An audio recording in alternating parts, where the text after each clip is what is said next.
Hello, Melissa Crick here at the Field Podcast. Welcome to today's episode, Motherhood Without the Mask, Identity, Boundaries, and Postpartum Truths with Marissa Zwetow. Here are the ways to engage with this really insightful, important conversation. What are your expectations for yourself? What are society's expectations for you? Is there overlap? Or are there some expectations you thought were your own, but turned about to be somebody else's?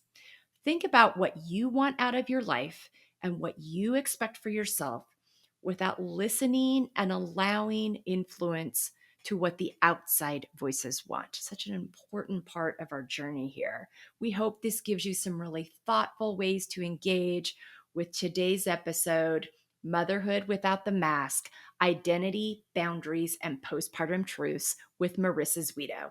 Thanks so much for being with us. Hello, and welcome back to the Field Podcast this week. I'm your host, Melissa Crook. I'm here today with a friend that if you've been following our panels at all, or a little bit our radio show in 2024, you have heard from this friend, Marissa Zwetow. And I get to bring her to the podcast side now and really get to know her journey through our talking points. And I love this part because it allows me to introduce our guests and these women in multiple facets where you get to hear about them as people and how their journey and their story ties to the work that they are so passionately connected to currently. And that is definitely the case with Marissa. She describes herself as passionate, stubborn, persistent, silly, focused, and empathetic. Marissa Zwetow, welcome to the Field Podcast. Thank you so much. I'm so excited to be back here. I am too. I'm so happy to have you. You've got such important resources today. Again, we're going to be talking about those areas in women's health today in Marissa's story that don't get enough of our attention. And when they do get our attention, it's too linear. It's too focused on one thing instead of the nuance that exists within this. Yeah. And you're going to know what I'm talking about as we get into it. But to start this, Marissa, talk to me about prioritizing self-care in your life and what that has looked like for you through this journey. Oh, gosh. Yeah. I mean, my story is all about motherhood and particularly even the transition into motherhood postpartum. And I will just say my self-care just went out the window. And I see that with so many moms that I work with to the point where they've lost themselves. They don't even know what self-care even looks like anymore, what makes them happy. So for me, the journey with self-care has been allowing to put myself first, and it's okay, which is so hard as a mom. I love the saying self-care is not selfish, it's actually selfless. And so that's been so much of the journey is realizing that my daughter and my family deserves a happy Marissa, a happy mom, a happy wife, and putting that as the highest priority. And of course, it's all about self-care and figuring out what makes me happy and figuring out how to carve the time for that. Way more challenging than I could have ever imagined after becoming a mother. Yeah. And these are the things, and you and I have talked about this before. These are the things they don't tell you. We tend to paint this very flowery rainbows and unicorns picture of becoming a mother. And we're afraid to talk about the things that are hard because we don't want to be judged as, oh my gosh, what's wrong with her or whatever. And it's like, I am so happy and thrilled. And I know how privileged and lucky I am to have this child. And also this transition is so much more difficult. And if you give the women the information up front beforehand, they can properly prepare. It doesn't go down this road. They can prepare and understand not just the flood of emotions that we talk about with the more traditional versions of postpartum depression, which tends to be what everybody jumps to. And that is a very important diagnosis to get right in and within itself.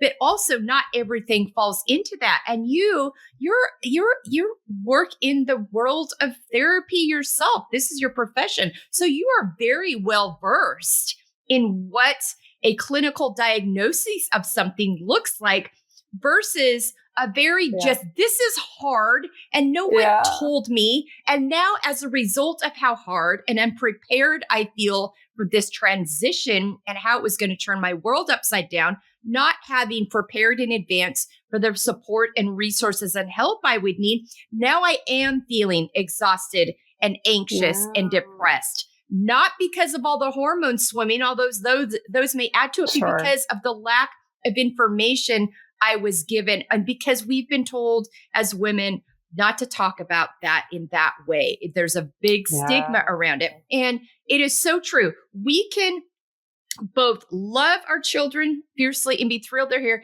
and be exhausted and annoyed and frustrated with how hard it is to make this transition into a new season. Both can be true at the same time. Yeah. There's so many things you've said that I'm like, oh my gosh, yes. So as a licensed mental health therapist, in some ways it feels a little sticky, like I'm not betraying my training, and I'm probably not the only therapist that fights back on some of these diagnoses, but there is definitely an element of, wait a minute, you're telling me that I have a mental illness because I'm struggling and not enjoying motherhood and having these feelings of wanting to run away. And I just realized that can't be the full conversation. I know, I know there are these real diagnoses, but that's just not always the case. We need to broaden that narrative, broaden that conversation to include a normal reaction to so many things that can go wrong. I know there's another clinician that I'm aware of that had studied grief and was a specialist for so long. And then it wasn't until grief knocked on his front door that he went back and went, oh my gosh, I've been going about this wrong. And he almost felt like, I need to apologize to all my clients. And there is a diagnosis, prolonged grief. And he thought that is such BS. It's like, it implies that there's a normal way to grieve. And I'm kind of doing the same thing, that I don't think it's abnormal to even have the most taboo of feelings like hating motherhood, or feeling regret. Of course, no one wants to have those feelings. And of course, I'm an advocate for self-care and support, but I just don't think we need that abnormal label. I go overboard by validating and saying, oh, I hear you, me too. Well, when you put abnormal in front of anything, it just adds to the stigma. And then it makes people feel like they're abnormal to bring it up. And it doesn't invite people into the conversation. I think it drives them away from the conversation because they don't want to fall into that abnormal category. And, and I want to come back to the grief piece in a minute, because that's a very important component here. Yeah. But before we do that, talk to me about confidently setting boundaries. You had to get to a point where you had to I've got to make a shift here. I've got to do something to get myself back to feeling like myself, get myself in alignment, and get myself to a space where I can really move into enjoying being a mother to this child. I'm going to have to set some boundaries around my time, around my spaces, around who I give it to. And also too, I think conversations that are allowed in and out of your spaces, because again, if you're not coming out singing Kumbaya all the time with this new baby, people tend to get very judgy instead of just like, okay, A, have you been a mom before? B, it's different for everyone. Everyone has a different experience. And C, how can you be supportive here? If you're seeing somebody struggling, how can you show up to support them instead of just having these judgments? But so talk to me about the boundaries piece. Yeah, for sure. I think that this is so common in motherhood that independent, successful, even feminism women all of a sudden find themselves in these typical gender roles. I certainly did. Mm-hmm. And it becomes much harder to have those boundaries and to carve out self-care. I went into motherhood pretty, I don't want to say naive, but that's the best word I have. Yeah. And, and what that experience would feel like and look like. And then having to navigate with my husband, like, how is this going to look? Why am I always the first responder to change the diaper, to do this or that? Right. So I think it is an exploration of gender roles, because it does. It explodes in every household of like, wait a minute. So exploring that and all of that is to say, when I work with other moms and other women, it really is a journey of, let's talk about your husband or your partner. Mm-hmm. Let's talk about how they can help. And if not, for whatever reason, then it still is okay. Who can you hire? Who can you call? How can you carve out that time one way or another? Sure. And of course, as you know, it's way more challenging than it was pre-children, right? You could just get up and go, and now you've got to negotiate, childcare. But yeah, it's just as important, whether it is leaning into your partner, whether it is hiring or calling on a friend or family, and carving out that time. And again, for me, becoming a happy mom, a happy Marissa became the highest priority, and that shifted things. It became much easier to say, I need that time. Yeah. Like medicine, right? If we knew we needed absolutely it to heal, we wouldn't hesitate. And so that's kind of how it got prioritized. Like, oh, this is like medicine for me to feel balanced. Yeah. And to get out of the depression that I did fall into. That's the trickiness of it too. Right. I did become depressed, but I know how I got there, and it wasn't mental illness. It wasn't. It was circumstantial. And we know that people can become depressed because of their environment, but we just don't talk about it like that when it comes to motherhood. That's taboo. That's shameful. We would never say that motherhood causes depression. And I'm like, yes, I absolutely think it can cause depression. I think we can prevent it, but I think to prevent it, we've got to start naming it and identifying it. That's just it. You cannot address anything that you're not willing to name and have a conversation about. And that's what, I mentioned earlier about getting in front of these things, having honest conversations with women, when they get pregnant, like, you may not see this coming. You may not think you're going to fall into this, but just in case, there's a plethora of things that can exist and happen. And we want you to have this information now so you can prepare properly. If you don't need it, great. But you're going to feel part of the reason you might not need it is because you feel prepared in the first place. You don't hit that overwhelmed spot because you had the information up front and you planned for it. You knew what friend could show up for you on Fridays so that you could take a shower or maybe a nap. You knew if your mother or mother-in-law could come in that space. You budgeted if you decided you needed to hire somebody to come in a couple times a week, whatever the case may be. So let's take the stigma off it. Let's call it what it is and give women these resources and language and welcoming without stigma and judgment that they need out front. Let's get ahead of this. Let's get upriver and get ahead of this instead of just always being in reactive mode. That starts with the willingness to be like, listen, this is the deal and it's okay. And it doesn't make you bad or evil or a bad mom or a bad partner or a bad woman or whatever, a failure, all the ridiculous things and because there are emotions flooding through us afterwards, and so balancing all of that too, and having that information up front gives you a resource to go back to help you get level set. Oh, I remember they told me this. They said this might happen. They said this, all of that. But it starts with these conversations and you're doing the work that is missing in so many of these conversations. And it's so important, which leads, let's get back to that, taking care of our emotional health, mental health, physical health. We know it's all tied together.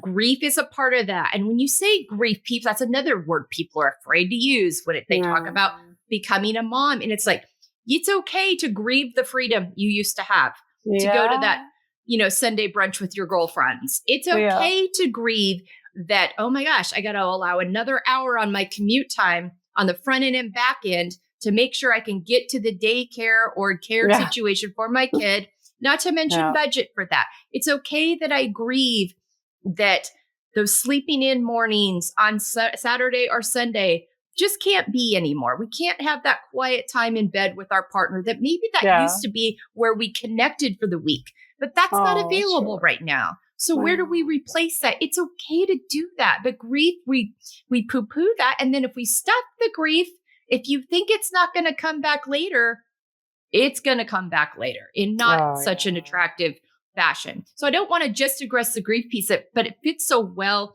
into this piece of that mental, emotional, physical health connection. So talk to me about all of those things. Yeah. As you were talking, you've talked a lot about being prepared. And I almost think, yes, what you're saying, yes. Oh my gosh, I grieved my life, my freedoms, all of that. But I also think what you're touching on is that I think we can get ahead of it by setting realistic expectations and talking about the being more prepared. And I think that's why I do use the word naive. I don't want to be hard on myself, but I think I got caught up in the glamorization of motherhood. I all the things you just spelled out, I don't think I really grasped. And it's not like I want to go on this rant about, hey, motherhood sucks and here's all the things you're going to have to sacrifice. But it's just, as you said, it's just painting a more realistic picture. Yeah. And I know for me, when I have at least a good attempt at a realistic expectation, I don't have the grief as much or at all. I know we can't predict every scenario. But if you would ask me my picture of motherhood when I was pregnant versus after, oh my gosh, Yeah. night and day. So I think it is about having more messaging out there that it isn't all unicorns, rainbows, and butterflies, and it's okay for any woman or family that decides it's not for them. That's part of my messaging too. Sure. My eyes are open. And, just being more open and honest about what it is to embark on motherhood and maybe spare grief. And I'm also very solution focused too. I really am. Mm-hmm. I think that there are ways to still have that Sunday brunch and, right. The sleeping in, me and my husband would have to, we would rotate at least on the weekend, Saturday and Sunday. So you're right. I'm not going to have that time with my husband that we're just sleeping in, but at least I'm sleeping in by myself. Sure. My husband's getting up, and doing that. But I definitely love to brainstorm with my clients and think, okay, how can we get you back some of those things that you missed? Yeah. Yeah. I think for me, the big part of it was I refused to just stop going and attending the things that had always been a part of my life. There were things that I was just like, you know what? She's coming with me and she'll be fine.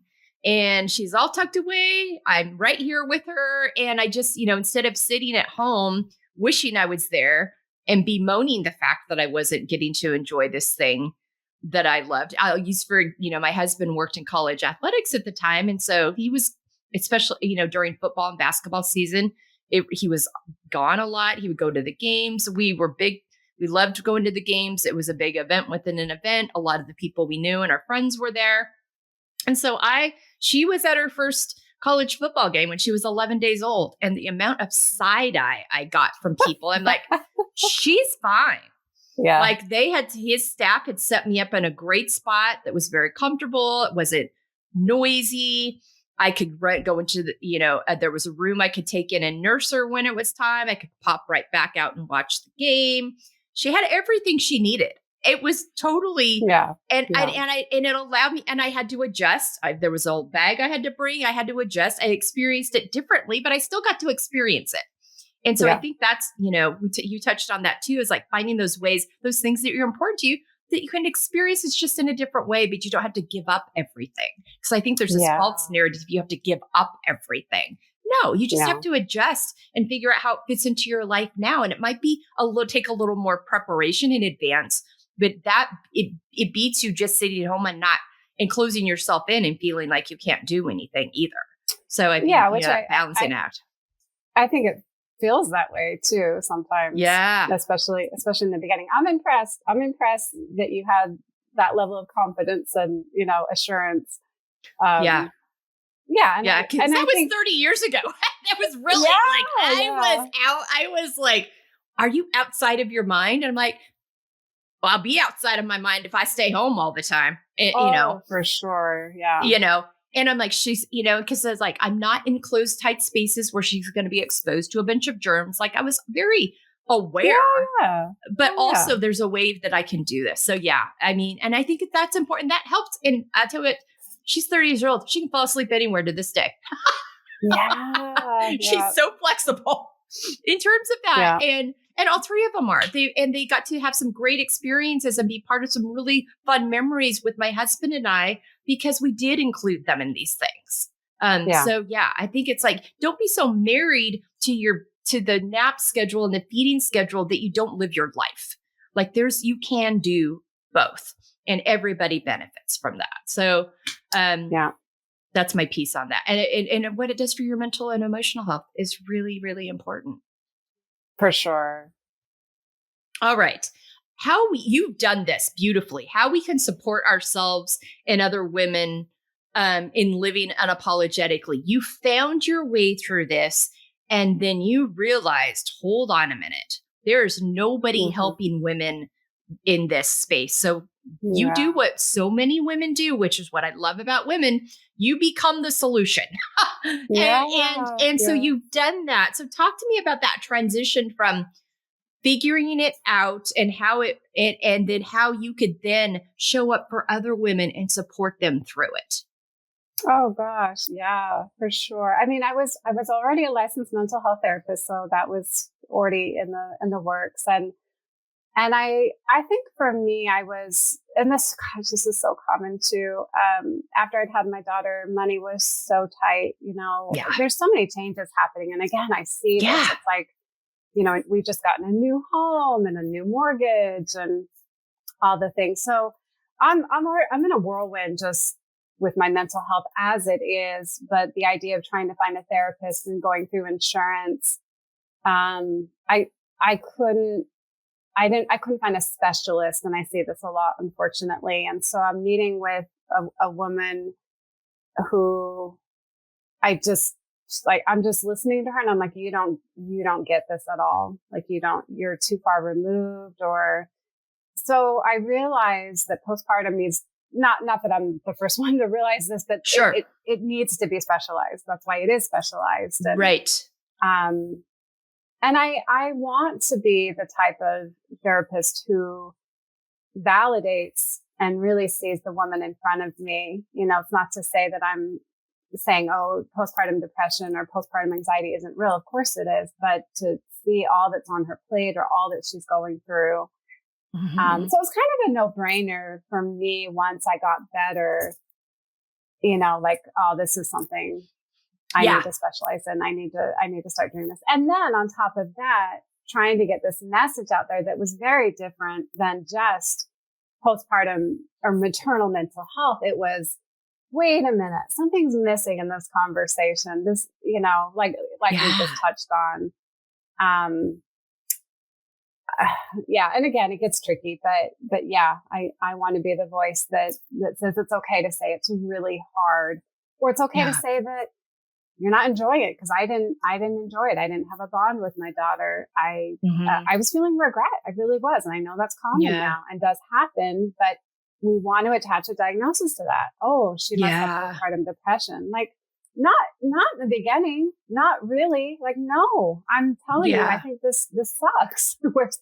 Where's that validation? And unfortunately, it did lead to depression. I don't think it had to. If I'd had the right book or the right therapist or the right resources to help me know that I'm okay for feeling this way and that there is a solution that we can start to move towards it. I did eventually get there, but it took way too long, much longer than it had to. And I think it's really important, like the listening piece. Like, don't get so married to what you know clinically that you aren't listening to what women are telling you and really addressing, meeting them where they are instead of just trying to jump to a diagnosis. And also be very careful of the language you use. I mean, some of the language that was used with you, and one word's coming to mind, and I think you know what I'm talking about. I'm just blown away that someone, especially someone, a professional, would use that word with you. So tell that story, because that is, and it's part of the problem. And it's one of the, let's talk about this. I want to address this, because the fact that they said that to you was just like, oh my gosh, no, she's not. But you might send her down a really bad path by making her feel that way. Yeah. And I have to, I'll go backwards, but I'm so glad that she said the asinine thing that she said, because that catapulted me. Okay. So I'm healed. I'm better-ish, mostly better. And I'm at a training for therapists for the postpartum space. And the causes, as we all love to know the causes for things, the causes for, the postpartum depression or postpartum mood disorder is being listed. The usual causes I had always heard, hormonal changes, and yes, that's a thing. And maybe lack of support, history of depression, anxiety, a lot of changes going on. I'm sure sleep deprivation was part of that too, but I didn't hear that didn't satisfy me. So I raised my hand. I'm like, okay, what about a mom who really is struggling to find joy in motherhood, alluding to how hard it is? And she said, that sounds pathological to me. Like, when I hear a woman say she doesn't want to be a mother, it sounds unnatural. And all I could see, well, this was in hindsight, but when I went to dinner with some peers, like, they're like, our jaws dropped. I'm like, I get that. I totally get that. And it really didn't faze me at the time. I think because I was still susceptible to it. I was still kind of open, like, oh, is that still what's going on? And these comments that came, it got me thinking, it got my wheels turning. So it helped. It helped so much. I know, it spurred you on. It did. So I thought, okay. I don't think that's it. I don't think it's pathological. I think it is really hard. I think it is hard, and we need to start talking about it. But, she herself, this trainer, this professional, hadn't gone through it herself. And I think I'm always a little leery of someone who, there's so many examples to give, but maybe like a fitness trainer who's never struggled with weight or they don't have a story. Yeah. I don't do as well versus someone who said, oh my gosh, I completely turned my health around, or this is how I got from here to here. In any profession, and right? Yeah, especially when they're mentoring us. Yeah. You better have some credibility in your life experience if you're going to be throwing around phrases and sayings like that. So but I think it's important to talk about that, because again, as a society, we are so guilty of putting words and judgments behind things that we have no idea about, that we have not walked out ourselves. And we just throw these things out, and it's inappropriate, it's irresponsible, and it contributes to, again, these stigmas and these fears, and keeps conversations closed down that need to be open and welcoming and safe for women to show up into, so we can have answers and support rather than shame and judgment from people who haven't even walked down that path, especially even more so. So so good. Okay. And also from women who didn't have that experience doesn't mean somebody else won't. I mean, I think that's another thing too. Okay. Let's say you have the rainbows and butterflies. Great. It's not an automatic that everybody else will. And if they don't have the same experience as you, doesn't mean there's anything wrong with that.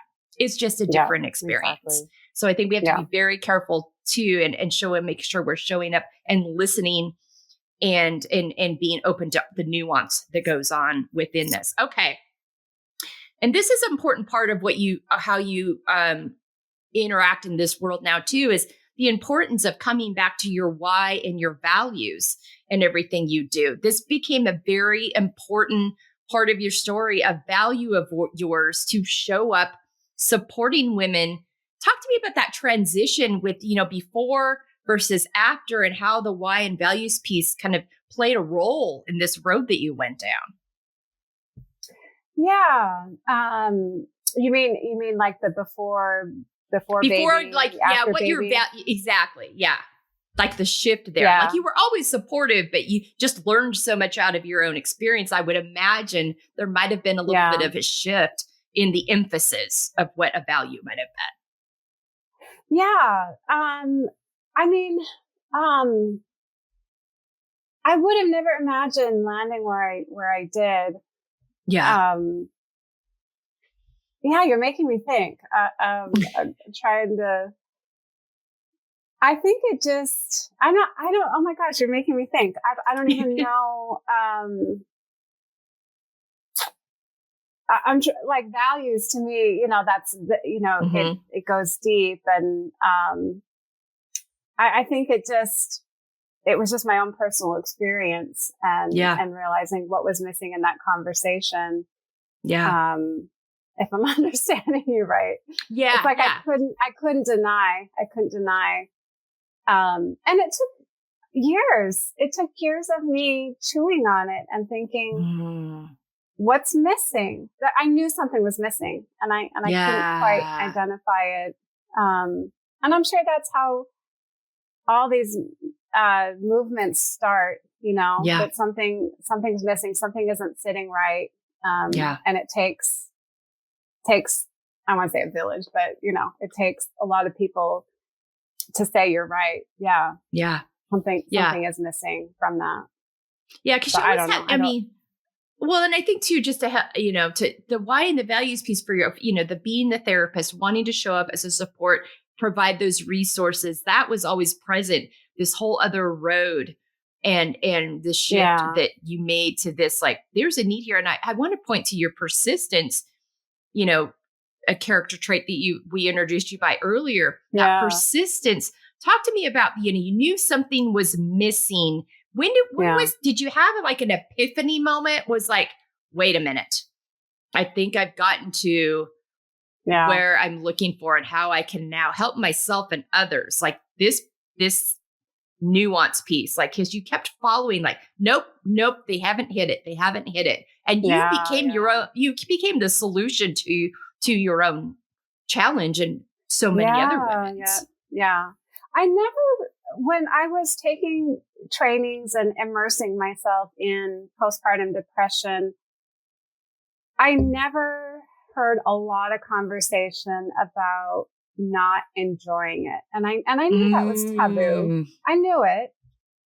But I really was surprised there wasn't more conversation about it. Like I full on wanted a chapter in the books that I was reading, like a full chapter talking about, and by the way, it's really hard, and we're going to spend a whole chapter talking about it.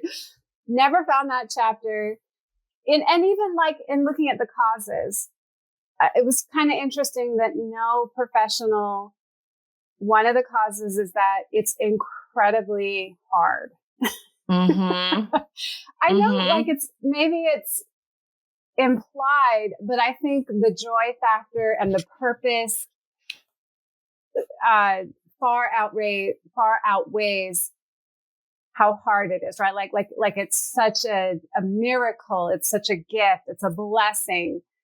And I just didn't feel those things. I just didn't. Yeah. So that was interesting. And then it left me with two choices, right? These are my two choices. I have a mental illness, which, was fine. I don't want to add to the stigma. And for many years, I thought, okay, I fell victim to this mental illness, or if not that, then I'm a monster, right? Those are my two choices. Yeah. And with no nuance of the in between of the actual truth of right. the thing. Yeah. So that's what was missing is we need more choices. We need more options. Yeah. I don't believe it started out as this onset of a mental illness. And I think it's real. I really do. Sure. I'm not trying to add to stigma. I'm just trying to add more options. I know I'm not a monster. And so maybe I'm having a normal reaction to all these variables that may not go right. You know, how many variables are there when a baby is born? Beginning with conception, like trying to conceive, right? Absolutely. Trying to conceive. Yeah. And then the pregnancy and then the birth. And we haven't even gotten to postpartum, right? Those are all the variables. Yeah. And then it's like breastfeeding. How's that going to go? The health of the baby, the temperament of the baby, how my relationship with the baby, my bond or lack of bond. There's so many variables. And I think we kind of count on at least, I'm just making this up, but I think we count on at least 80% going well. We can, and then we can kind of manage the 20%. But what if it's reversed? Right. That's how I feel. Absolutely. No, 100%. And I want to add to that, I've got 3 beautiful grown daughters that that we adore and that we're so thankful for. And I will tell you, and I had one other friend, she had her girls a few years later than me. So by the time she had her first, I had my 3. We were just on a different schedule with that. Yeah. Ours wasn't planned to be that early. It turned out that way. It worked out great. But I was thankful because I was able to guide her through the fact when she called me crying, she's like, I hate this. I'm like, that's okay. That's okay. Because, and she was like 6 weeks in, daughter, wasn't sleeping, was cranky, was having a challenging time. She transitioned. They were just getting ready to do a big move, open multiple states. I mean, it was just a lot going on. And she's like, I can say that. She's like, what's wrong with me? I'm like, there's nothing wrong with you. There's something wrong with society that we can't say these things and feel safe. I will be for her, and I had that common bond, and we were able to. I was able to support her through this because I did not enjoy the baby years. Like, give me to like 4 and 5 years old, where they can put on their clothes and shoes, and we can get outside, and they've got personalities, and they're talking. But the nursing I did because A, it was expected, and B, it was supposed to be healthy for the baby. But I didn't love it.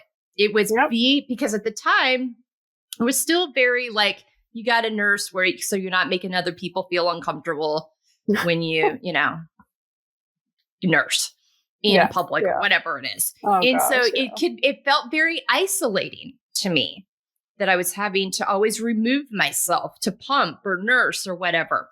And also too, they're like, they all took to it eventually, not too difficultly, but like when I was starting to the first time, like I was born in 1969, and there was a lot of like, all my siblings and I were bottle fed. And I was made to feel like that was a selfish choice. And I will tell you, if I had to do over again, I might have pumped and bottle fed, but I wouldn't have done that to myself because that was it felt very isolating. And then they tell you, if you're tense, your baby can feel it and they won't take to you, all of these things. So all that to say, the baby years were my favorite. I'm like, I like my sleep. I like not having to try and figure out what they want. My husband, on the flip side, is a baby magnet. That man loves babies. So it all worked out. Any minute, it all worked out. It was great. But it's like, I say that out loud because I didn't feel like I could say that out loud. Like, I used to like call myself the weirdo that didn't like the baby phase. I'm like, I'm not going to do that to myself anymore. Because that makes it sound like there's something wrong with me. And I know. So when my friend Kristen came along and was feeling all these things, I'm like, it's okay. And I'm going to help you through it. And there's nothing wrong with you. And because she was having the same experience. She had this, like, once they got to 4 and 5, oh my God, this is so much fun. And this is so great. And all of that. So you don't have to love to cuddle the babies. And then I had other friends that wanted to have another baby just because they love the babies. But I'm like, remember, they don't stay babies. Then you got to finish raising them. And that's not, Yeah. so that's could be a problem too. But all of those in terms of if you want to, keep raising them, not a problem that you're having those feelings. Sure. I want to clarify that. But I think it just opened, I'm so thankful that you're having this conversation because I felt very isolated, very alone, like there was something wrong with me because I didn't love being pregnant, but I also was mindful of not talking about it because I knew people that were having a hard time getting pregnant that couldn't have babies. And so I also wanted to be mindful and respectful that I was fortunate enough, but then I had guilt. I felt guilty that I felt this way because other people, it's like, there's room for all of it. I don't have to feel guilty, but I can also be kind and mindful with them of like, I'm having a really hard time. And I also understand how fortunate I am. And I know that you would take all my grief and frustration if you could be a mom and have this experience too. Let's just open up the door so there's room for all of these conversations. And, and that's what the work you're doing is doing. But I think it's important to say these things out loud. Absolutely. I completely agree. Yeah. And then there's also moms that had a hard time conceiving and went through IVF, and then they had the baby and they feel tremendous guilt because they're not loving it. That happens too. After everything they've been through. Absolutely. Yeah. I mean, let's just take all of these expectations, which this is our next one, living out of your own expectations versus others. Let's remove the expectations that culture wants to put on this scenario or situation and allow ourselves to live out of our own without judgment, with support, with nuance, with safety.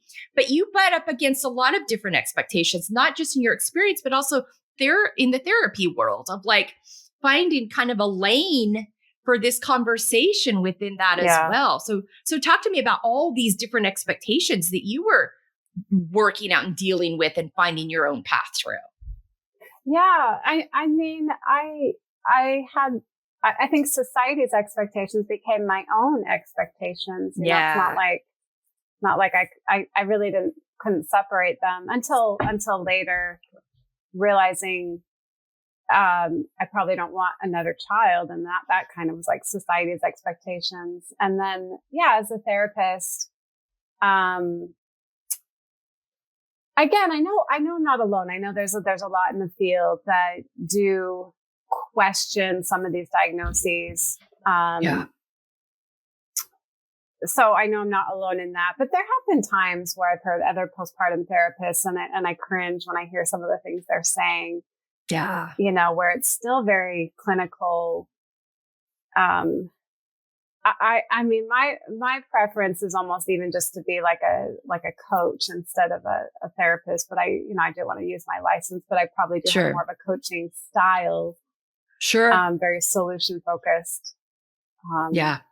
Expectations everywhere for sure. And I think the place to start is just to get curious, right? Just to pause and get curious about what it is that you really want versus what you think society wants. And I think even just to circle back, I said that society's expectations became mine. And then I had an identity crisis, which I see all the time in motherhood. Yeah. But that circles back to curiosity. Like, okay, so I got to kind of reinvent myself and figure out who I am, what it is that I want. How is that different than society or what I thought? Yeah. And even in the therapist world too. All good stuff, right? To start a movement and to start change. Mm-hmm. Yeah. And these things usually come out of somebody's had a tough experience or a difficult or a challenge, and there's nothing there addressing it. And so it ignites a movement. It ignites conversations. It ignites these things that we need to be doing to support each other through and be open to all different kinds of ways of doing that. But I love that curiosity piece. That's a big thing too. Curiosity takes the judgment piece out. Curiosity and also curiosity creates a pathway for empathy for yourself and others when you choose curiosity over judgment on yourself as well as other people. So I think that's a huge, huge piece of these conversations. Talk to me about within that, accepting the layered aspects of yourself, accepting that these parts and pieces that make up who I am in my journey, I don't They weren't all what I expected. I don't necessarily love them all, but they are a piece of my story. So again, this is where that curiosity piece, you spoke to it so well, comes in, is in our layers journey. So talk to me about that. Yeah, I became a mother later in life. I was 36, I think. Mm-hmm. I think, yeah, 36. Yeah. It's all blurred. But that's a long time to think that you know yourself and that identity. And so, having to, like I said, reinvent myself and think about who I am now and what is it that I want. And then it kind of was realizing that society did kind of play a part in that. It was my own, but still. Sure.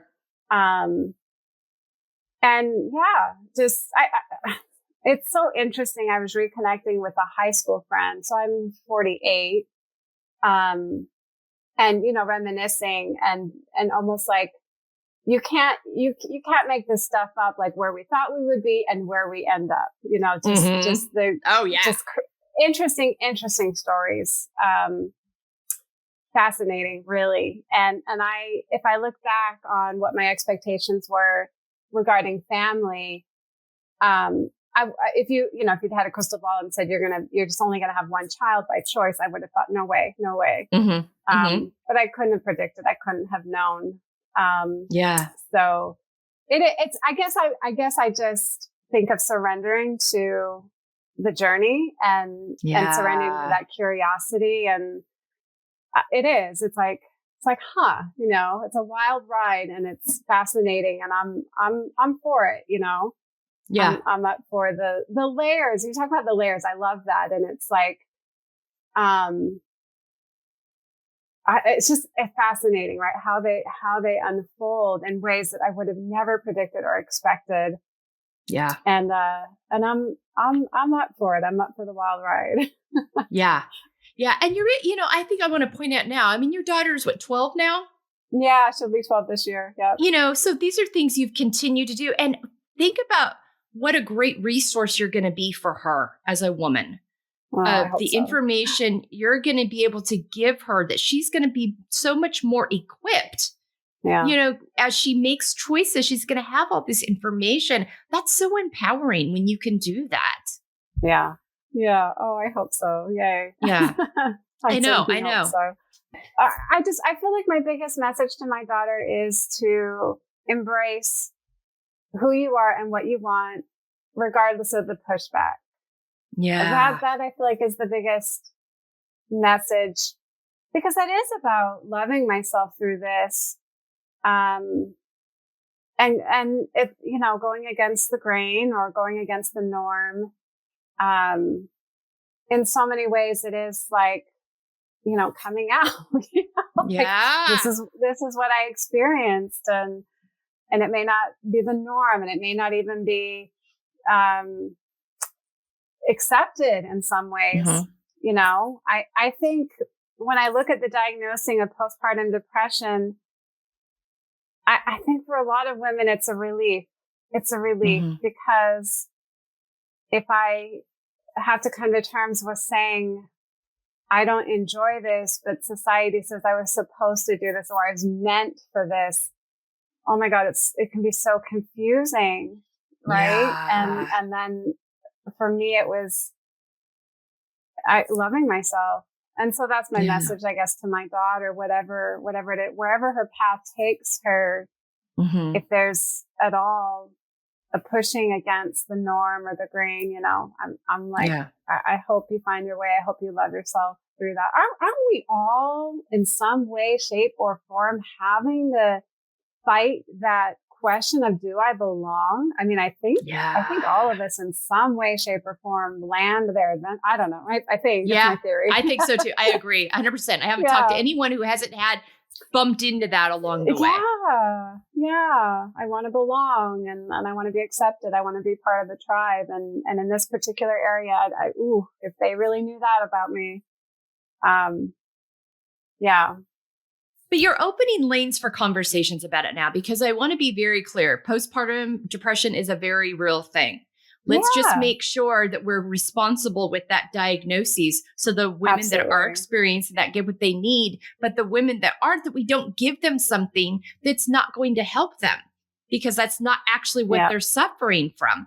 And let's open yeah, spaces where they don't feel like, oh, I hope it's just this because I can't deal with the stigma that goes there. Let's get them real resources. So wherever they land yeah, in this nuanced conversation, they feel safe and resourced and not yeah, scared and yeah, shameful. I think yeah. that's an important piece to say too. All right. And in living out feel, which you have done, finding empowerment, embracing layers, talk to me about the impact that has had on your relationship with yourself, as well as your relationship with other people. Yeah. You mean just like embracing who I am Yeah. Yeah. and And how all that's, of that. impacts who you are. And then also the kinds of relationships you surround yourself, or the relationships you're in, how that impacts them. Yeah, I think it's about humility Mm, and vulnerability, right? yeah. There's nothing more connecting, I think, than vulnerability. And I think that, that's one of the things that I would love to get out there to other moms, is that it's okay to be vulnerable. It's okay to share their stories. And what I think they will Mm, find is other moms saying, oh my gosh, me too. I thought I was alone, but now I'm not. The more we can talk about it. So I think it is embracing, um, I guess, like who we are scared maybe to truly be, or to truly mm. say, and to share that out loud, and find ways to connect with other people.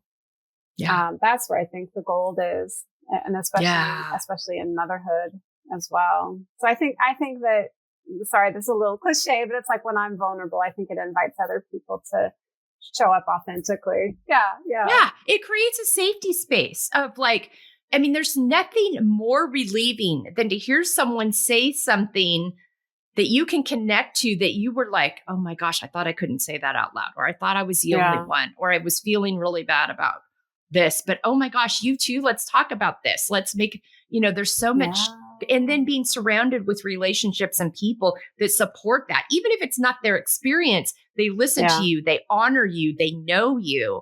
And so you can be exactly who you are in that space with them, yeah, having those conversations with your partners. I think you talked about this earlier, finding that way to support each other through this, because your partner's not going to physically understand your yeah, experience, or emotionally. They can't. It's just not yeah, going to yeah, happen.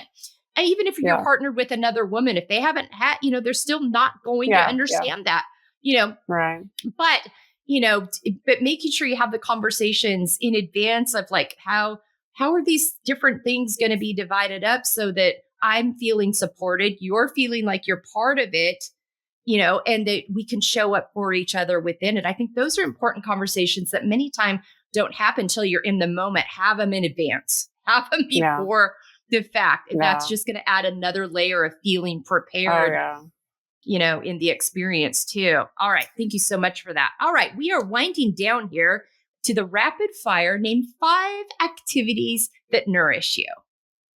Oh gosh, I love that question. Let's see. So I have a daily exercise routine that I love. I go walking, and that's changed. I think for all of us that are getting older. But I used to be a runner, but now Me I too. walk. Yeah, yeah, Me yeah. too. But it still brings me joy, and I love Hmm. it. Um, I love to laugh.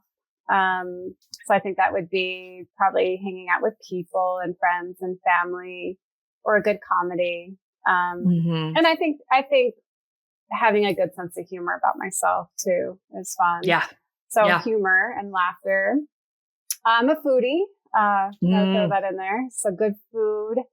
I love Sunday brunch, or just brunch in general. Good egg dish and a pastry of some sort, or dessert. Um, I love to have things to look forward to. So I think Mm. putting things on my calendar, vacation or weekend getaway, or even just a lunch with a friend, it always keeps me invigorated and keeps me happy. And number 5, oh goodness.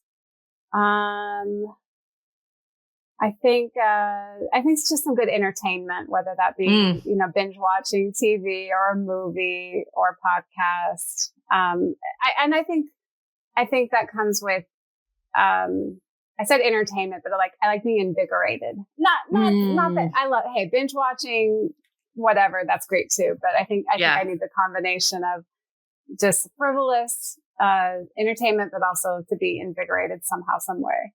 Yeah. Absolutely. Okay, so good. All right. And 5 words on how you want to feel the next 6 months. Ooh, I love that. Okay. I want to feel hopeful for continuing to get my message out there and my idea. I want to feel, this is a feeling. I don't think it's a feeling, but I'll get there. Fun. Light maybe, or playful. Yeah, light, fun. playful. Ooh, I love that. I think fun should be a feeling. I think it should be too. And it's not something, I'm so glad you brought that up. I feel we need to feel like we can have fun as adults so much, and just having those things we do for the fun of it. That's the only purpose, is the fun of it. Yeah. Absolutely. I think that's really important. I want to feel,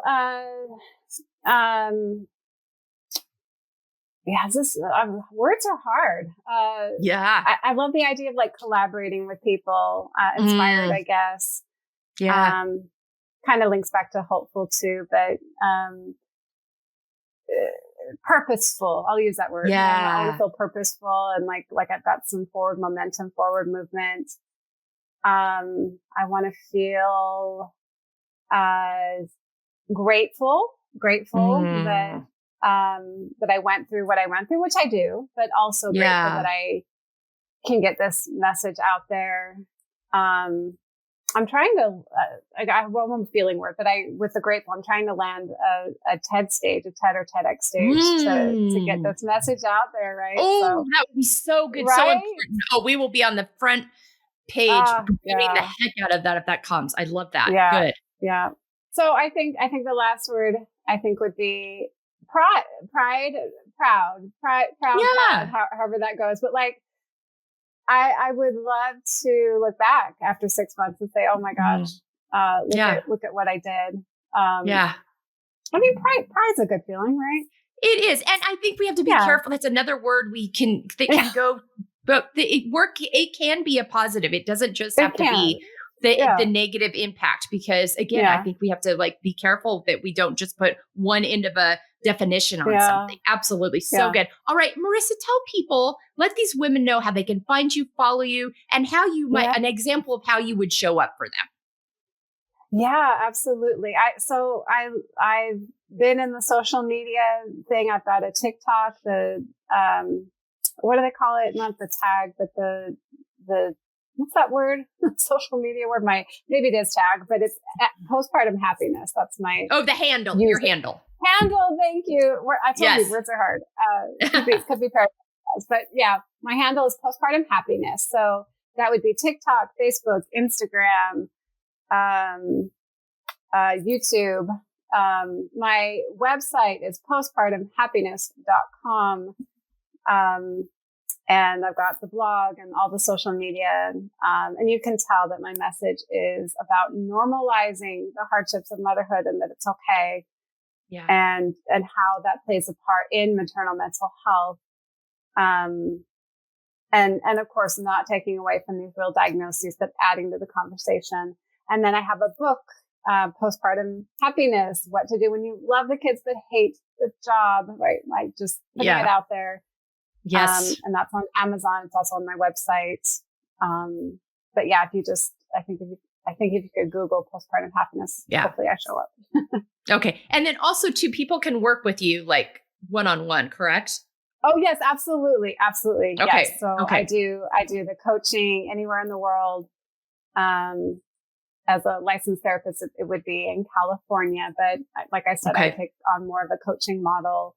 And, sometimes it can just be a couple sessions, honestly, just to navigate this whirlwind called motherhood and to speak with somebody who has gone through maybe something similar to what you're going through and to Yeah. know that you're in safe hands and somebody who will really see you and understand and help get you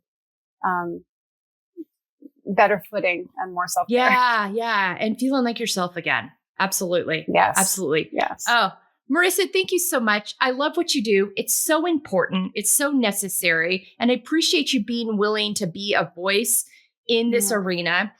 Ladies, if you aren't one of these people, I guarantee you know somebody who needs these resources. And also, as women, let's help normalize these conversations. Let's leave our judgment behind and bring our curiosity and our support and our empathetic listening ear as we are around women, and make safe places for the nuances of these experiences so we can get women resources where they feel safe and not isolated. I think that's such an important part. Thanks so much for being with me on this episode. I appreciate you so much. Ladies, again, I've given you the way I want you to engage with this. Go to embracinglayers.com on our resources page. It's all going to be there. And let's be really mindful and supportive of women, of moms, of these conversations. Take good care and have a great week. Hello, Melissa Crook here. Thank you so much for joining us on the Field podcast today, Finding Empowerment, Embracing Layers. I hope you found today's framework and resources supportive and informative. To learn more about all that we offer here at the Embracing Layers Network, visit embracinglayers.com. You can go to our contact form to schedule me as a speaker for your next conference, workshop, or seminar. You can go to our book page to order our book that Jessica Garrison, our wonderful and talented writer and author, authored with my support. And engage with this framework in written form, with your journal, or in a book club with other women, inviting them on this journey with you. You can look at our resources page for all of the helpful and insightful resources our guests offer and share. You can find the schedule for our weekly Together We Feel women's panel conversations that we're holding each Monday on our YouTube channel. And you can find the links to all the spaces and places you can follow, engage with us on social media, and join our engagements that are happening on our Substack site. There is also a donation page where you can donate to support our work to ensure we can continue to bring you these incredible guests, conversations, and support. Thanks again for joining me this week. Share with your friends and give us a review on your favorite listening platform. Your feedback helps us ensure we're bringing you the content that will best support you and having an empowered, embracing layers journey. Take good care, and thanks for giving us some of your valuable time today. We truly appreciate you so deeply.